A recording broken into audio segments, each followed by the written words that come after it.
What's going on, guys? Today we're making this sheath to go with the knife that I made in the two previous videos, and we're using some of our cowhide sheet here to cut it out. And it's not going to be one of those sheaths with the loop on the top that kind of dangles from your belt.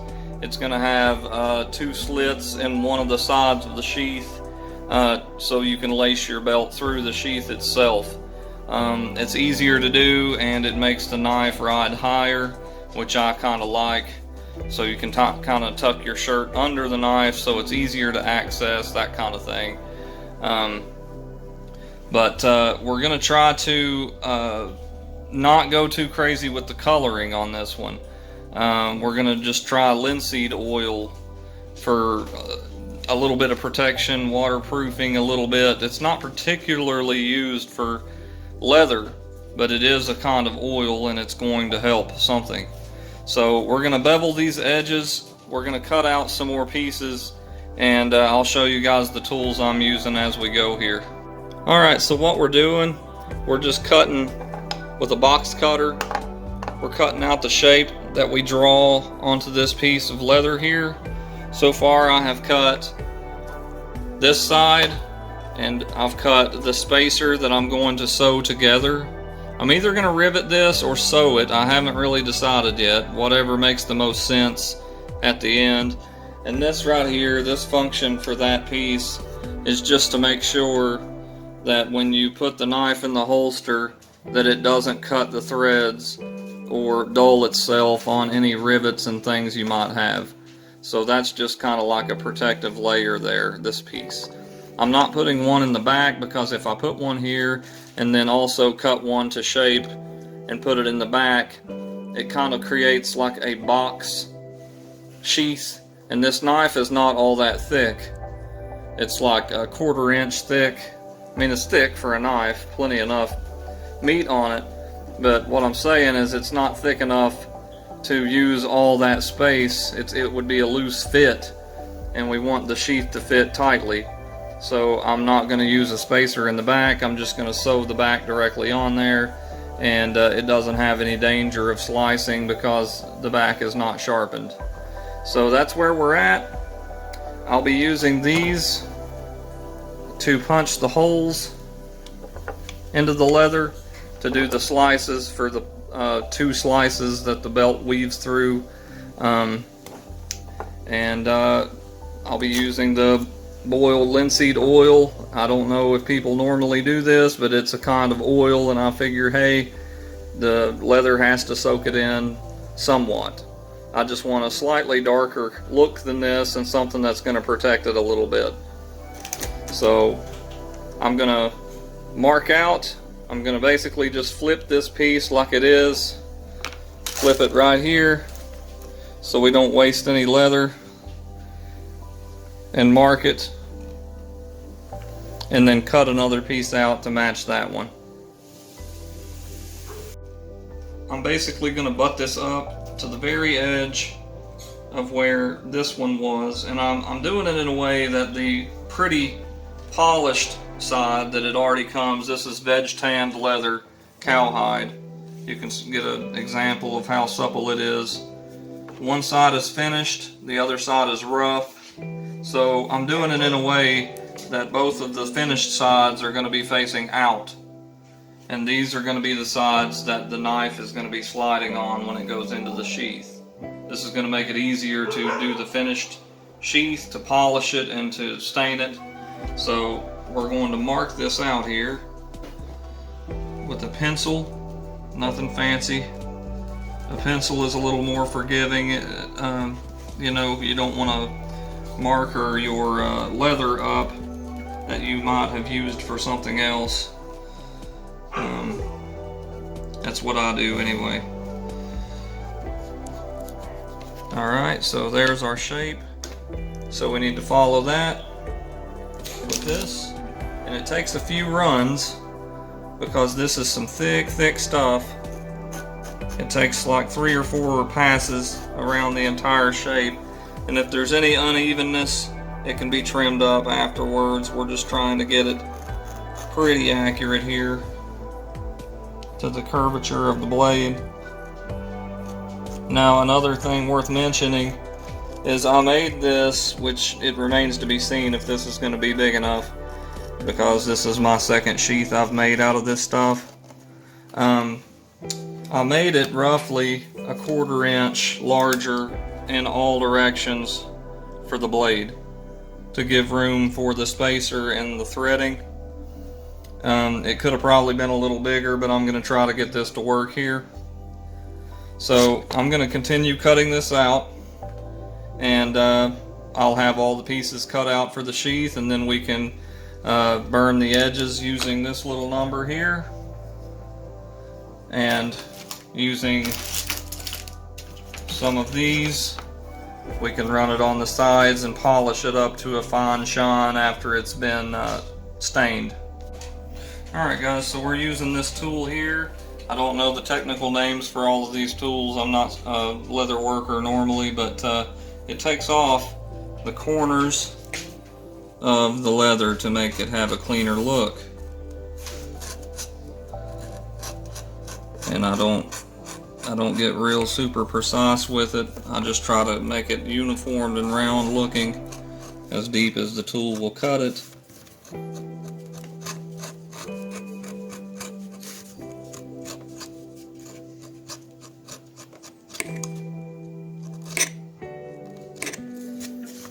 And it rounds the edges out. Instead of looking like this, the sharp chink, it looks like a roll. So we're going to go around all the edges here doing this.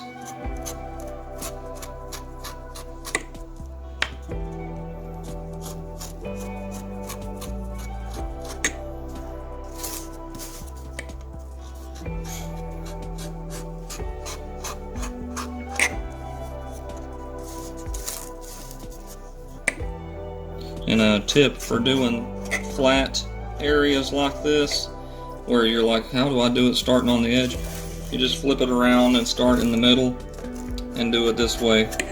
Start from the middle out, and it comes to a point here and looks uniform.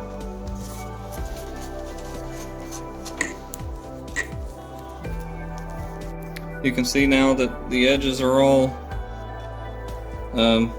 rounded, and we're going to do that to all of our pieces, and then we're going to punch our holes and cut the slits for the belt to slide through. Okay guys, this is what we have. We're going to take our little scriber tool here and run a little line around the borders just to give it that much more detail, and then we're going to mess around with some punches. Those are not punches, wherever my punches are, to make little designs and some key spots. So right now we're going to see how this does. This just kind of digs a little line in it.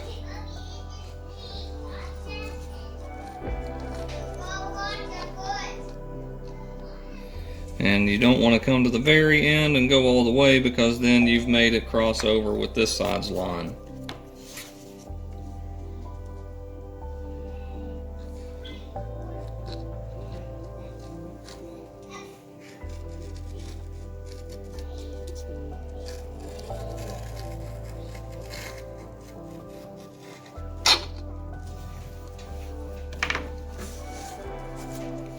Okay, let's go back over this one, because it started cutting there on it instead of just kind of digging in.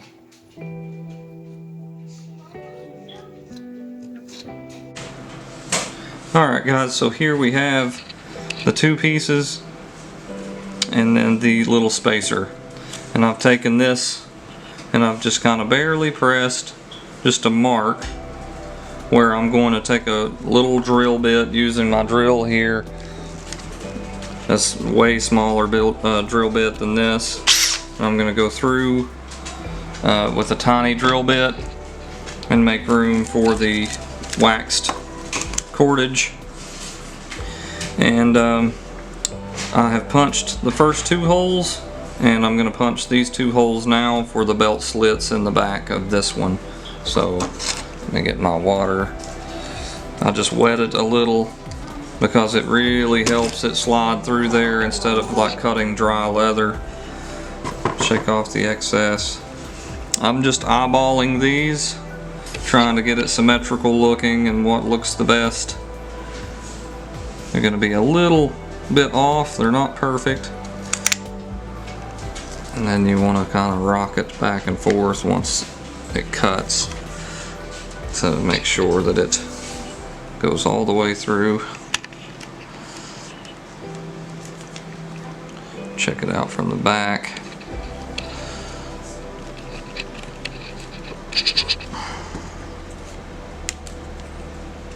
Okay, then you just kind of pop this part out. Sometimes it gets stuck because it's not all the way cut. That's alright. We can go back at the opposite way here and cut it.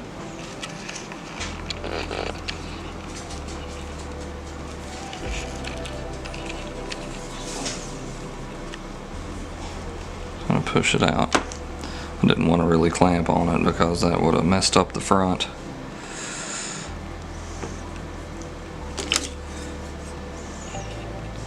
Those last few strands can be a little difficult sometimes to get it to let loose, and sometimes you just have to re-punch it.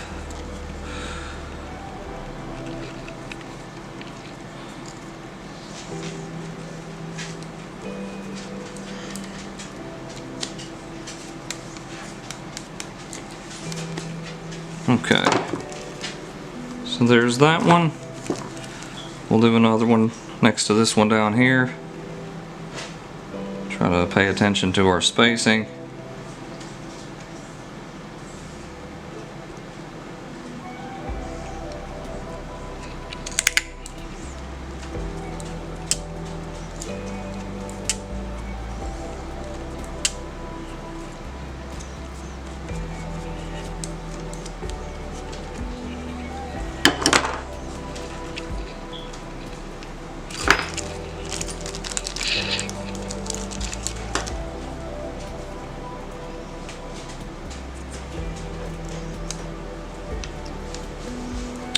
There's those. So now it's a good idea to kind of take a needle or something sharp, or if you want to write on it for this, like a little tiny line, and come through here and start in the middle. Now I'm just freehanding it right now, but if you wanted to be smart about it, like I probably should, you could take just another piece of flat leather or whatever you got laying around and then start in the middle. Just kind of put a little dent in it to know where to cut, like that.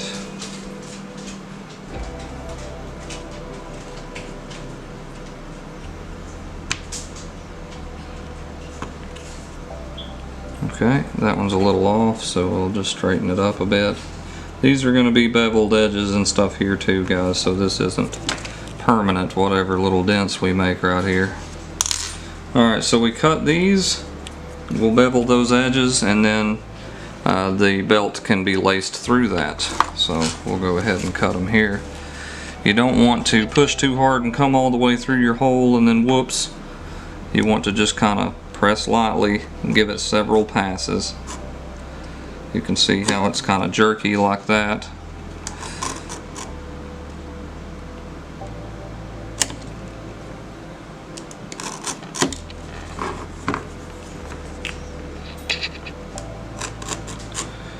Nicked it a little bit there and there. Not too bad though, it's just superficial.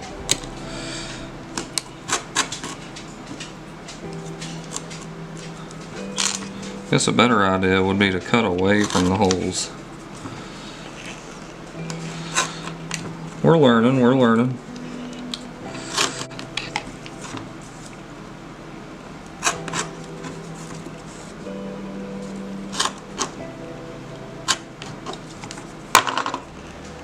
Almost.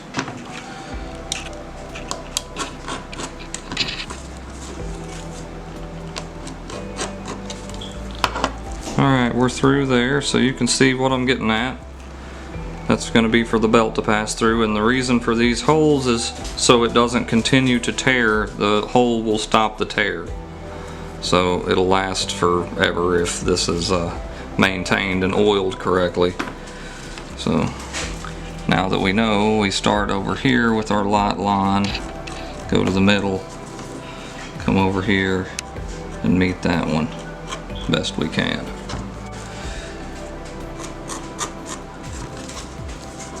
We won't get any of those bump outs. Alright, so this number here is what we're using, the same thing we used for all these edges. This will just give it a cleaner look. And just going to hit the insides of these holes here, or these cuts.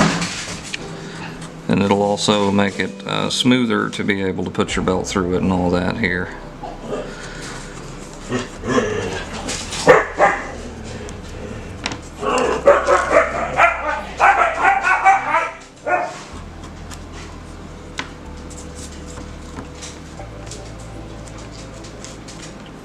I can go back and clean up all the little sloppiness with a knife or something after this is done.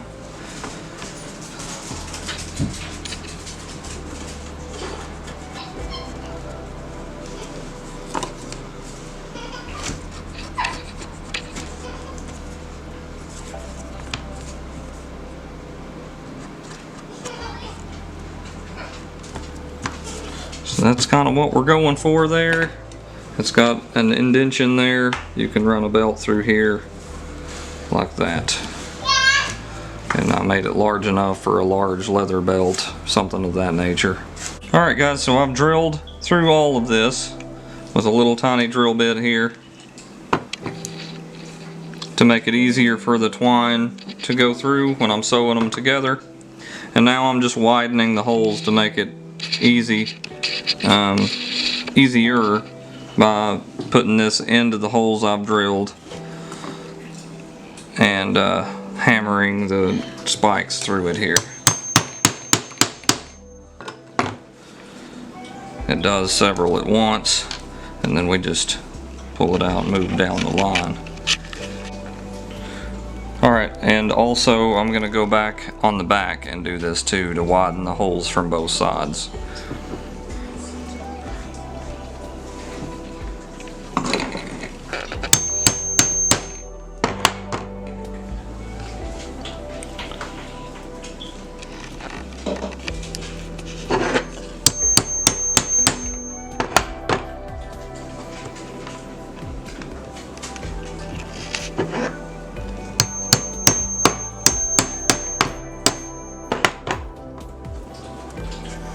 Alright, so that's looking pretty good, so let's go through this side and the other one, and then we'll start sewing it all together. Alright guys, so we've started sewing here. Went through and drilled and tapped all these holes, made them nice and clear all the way through. I'm using a really small needle, so it's pretty easy. And I'm doing a method where you tie a knot and just stuff it inside here just to hide it. This is going to be trimmed away. And then I'm just going through this side, and then through this side, through that side, through this, all the way up.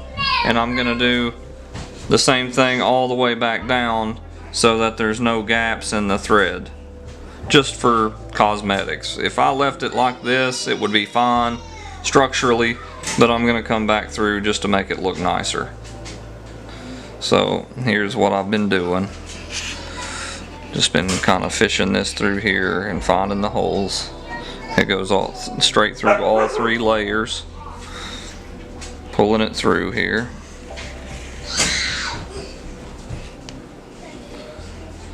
And then pushing it back through the other side in the hole that's a little higher.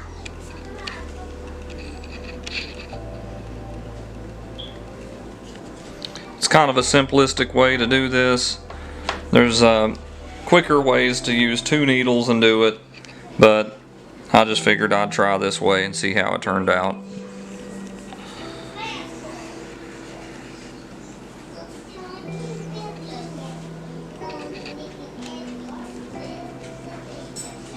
And this unevenness we can sand down, and this will all be one even layer, or one even level by the time it's finished.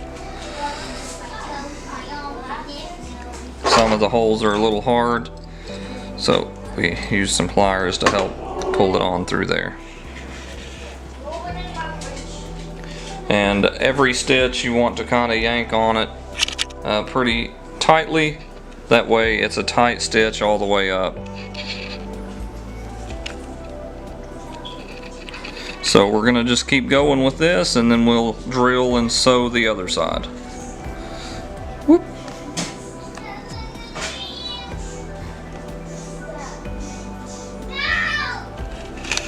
Alright guys, so you can see we made it all the way up with the single stitch, and then we're coming back down now to do the double stitch. And we're going to do it all the way down, and then we'll have this whole other side here to do.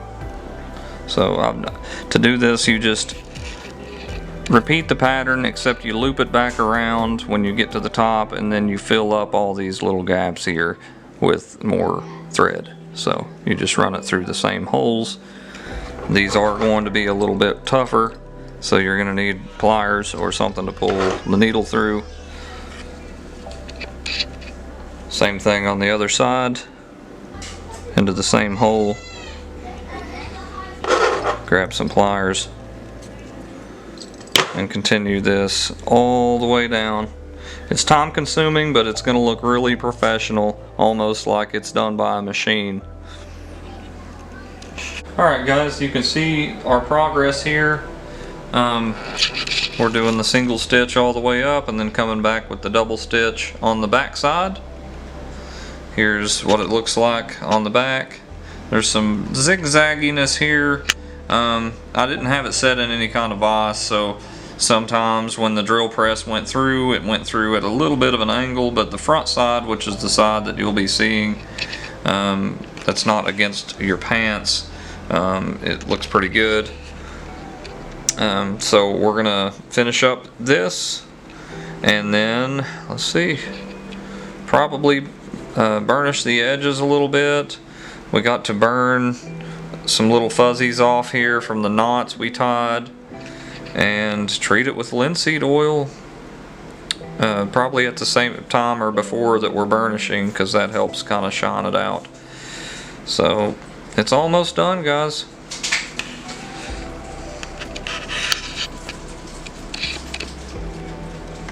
Now this side, I didn't have to do a spacer like I did in the front, that piece, that spacer piece, because there's no blade back here that can cut the threads. So I wanted a nice tight fit. If I would have put a spacer into the back as well, it would have just ended up being a loose fit. So we'll just keep doing this for a while, and I'll get back with you guys. Alright guys, so we have the sheath completely made now. Several little flaws here, like the little points not going where they should on the back, but the front looks pretty good. Learning experience with doing the threading here. You need something really solid to hold it all steady, so your holes are the same. A drill press would be ideal, but I had a hand drill, so it's a really tight fit right now, and it's pretty dangerous because when you do that, it will cut you or something. So I'm gonna have to loosen it up a bit with working it in and out, spraying water in it and letting it set like that.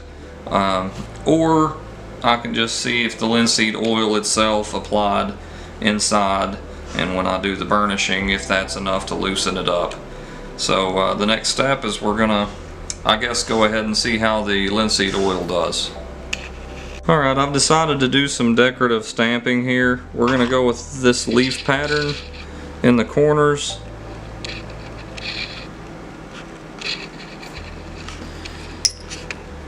Like this, with the leaves facing down in a diagonal to the corner pattern.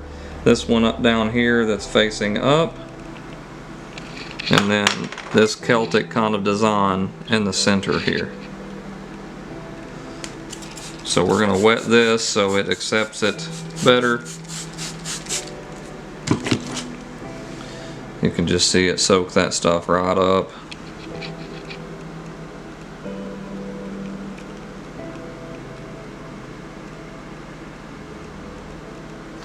Okay, now we're going to hammer. I'm going to go ahead and do the one in the middle first. That way I can kind of get an idea of the center. Okay.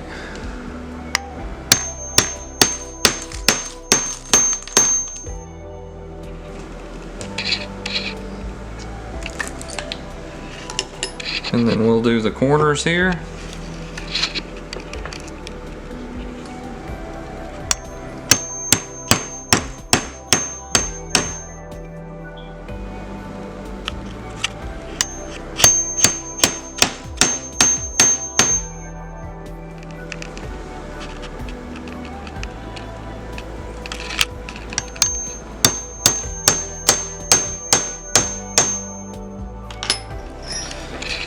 And that's the decorative imprints.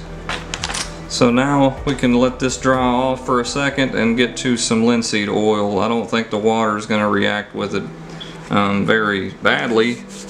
It should mix pretty well inside of the leather. I know water and oil don't mix and all that, but it should look okay. And then we're going to use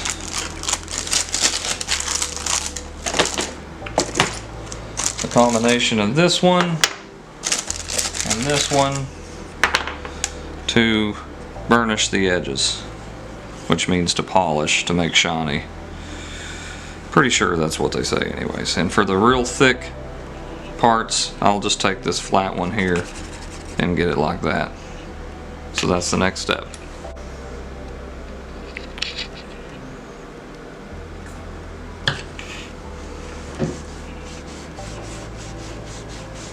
It just kind of darkens it a little, soaks in there, and treats the leather. So this leather is so thirsty that it's going to take more because it didn't get in the cracks all the way here. Whoop, got it on my phone there.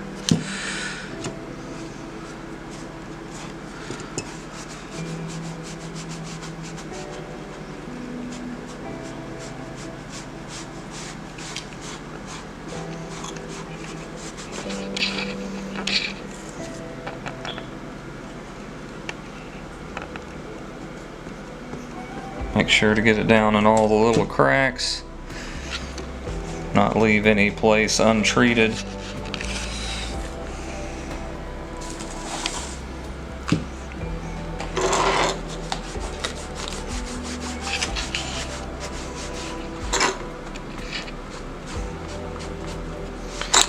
You can see here the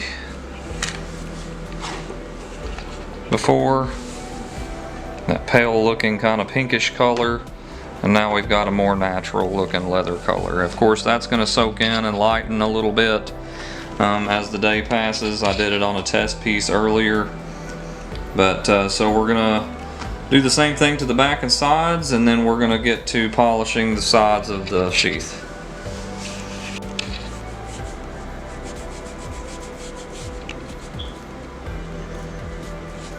It's so short-lived because the leather soaks it up so fast.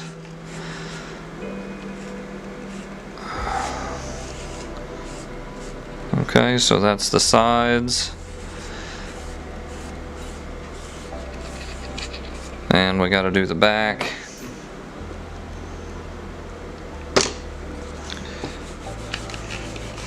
And this is a case of do as I say, not what I do, guys. So wear gloves when you're messing with anything like this.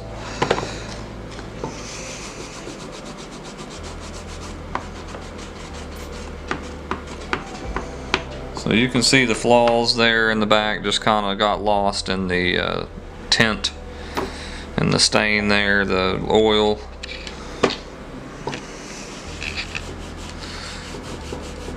And it's kind of cool because it makes it look like a little cloudy, like uneven, like it's been worn and used for a while. I like that look. There's like little dark spots and light spots. So I'm gonna have to just keep reapplying this to the edges, and once we're ready for the polish, we'll get back with you guys. Alright, gonna polish the edges here best we can. See what that does.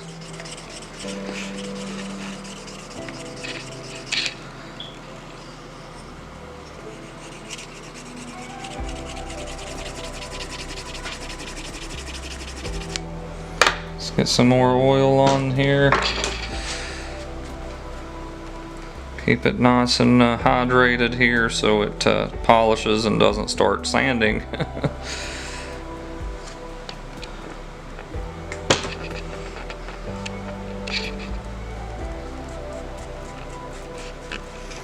You have to act quickly with this part because it wants to soak in as soon as you put it on.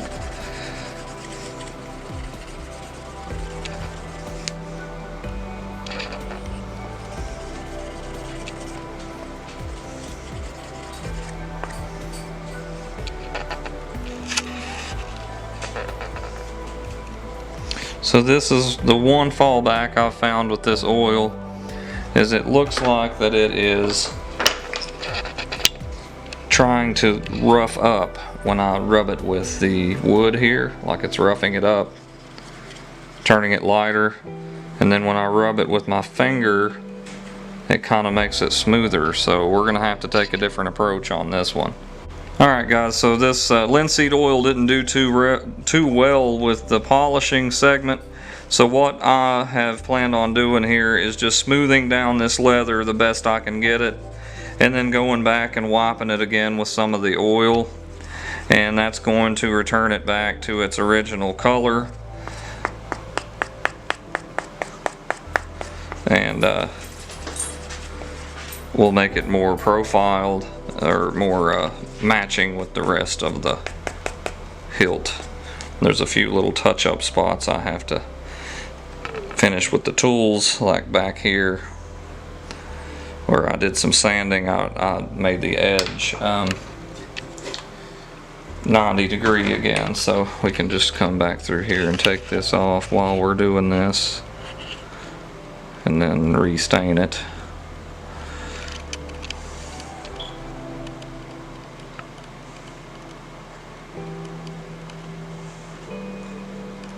I'll just clip that off with a knife. Let's see here. Try to get all this straightened back up. Final touches. It's looking pretty good, so let's take some linseed oil on this rag here and wipe it back down. Let's get it wet again.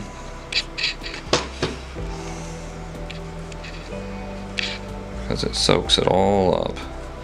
This thing should be pretty darn close to waterproof.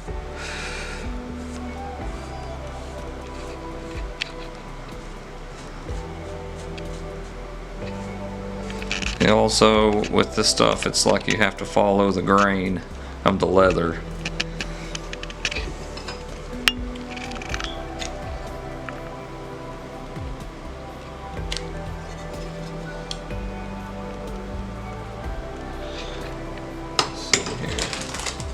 Use these little nippers. Get these little furry edges off.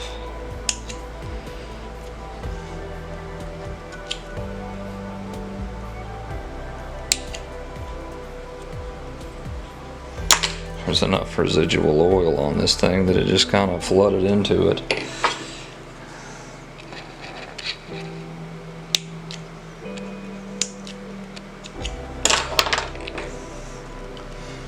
Alright, so there's the sheath. Give it another wipe down here. There it is finished. Let's see how it fits down in there now. You can see how close the fit is. It's a very like skin tight, custom made. It sets down to the hilt, so actually it's about that tight. It's like crazy tight right there. Alright. Another danger is if you try to cram this in there, it can shoot through your belt loop hole. So you gotta kinda be careful and keep it straight. It's very firm. I'll keep working with that. It'll loosen up. But there's the entire package. There's the knife and the sheath finished.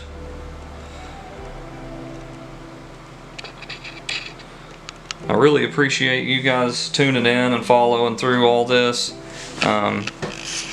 It's been a journey. A lot of learning has happened with this knife build here. You know, with the brass pins and the guard, the full tang and the 1095 steel, using a hardness test, all this stuff I recently got into. This is the first knife that I've made with some of the new methods and equipment that I've got, and hopefully my methods and equipment will upgrade as we go along, and I'll close my garage in. That's a big project coming up. So I appreciate your guys' support and coming along to watch. Let's try to get it back out of here. Oh, that was easy. Worked like a charm. So there's just some final polishing on this to do, and some sharpness testing, and I'm going to sharpen this a little bit on the belt sander maybe, and my Lansky stone if I can find it. But anyways guys, let me get it lined up here. There it is. Okay, so this is how it looks on the hip. It's connected to my belt here, and you just have to pull up with a little bit of force and then line up the shot and then put it back in. Pretty easy access. It rides a little high, but I like it because you can scoot it out of your way, and it's right on the belt, so the pivot point of bending, it doesn't make the knife like pinch or get caught between your stomach and your leg. So I really like the design of having the sheath up a little bit higher like this.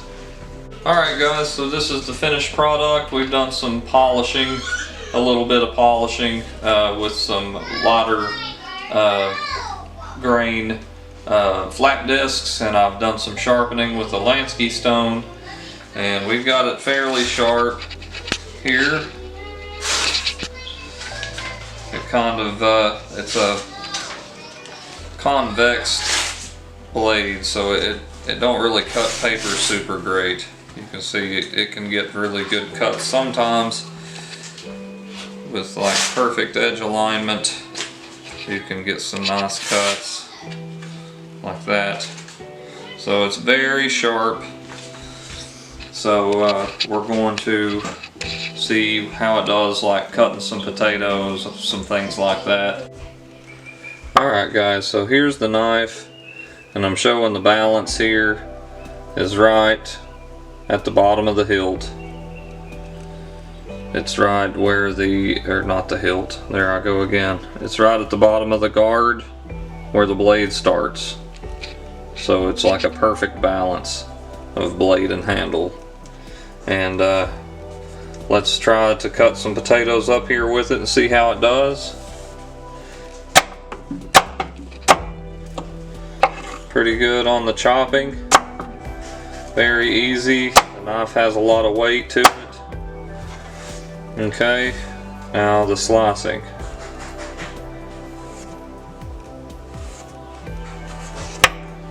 It can achieve pretty thin slices for being such a big, thick knife.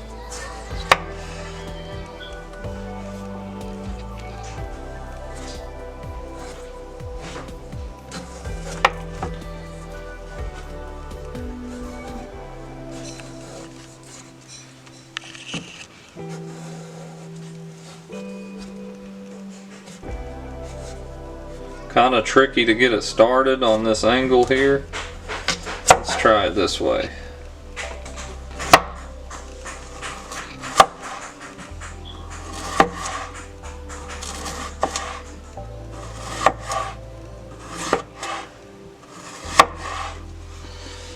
Well, there we go, guys. We had some potato slicing tests and some paper cutting tests, and I think this one's finished. Sharp enough to do what it was made to do, stuff like outdoor activities and splitting up little pieces of wood and carving and things like that. So there it is.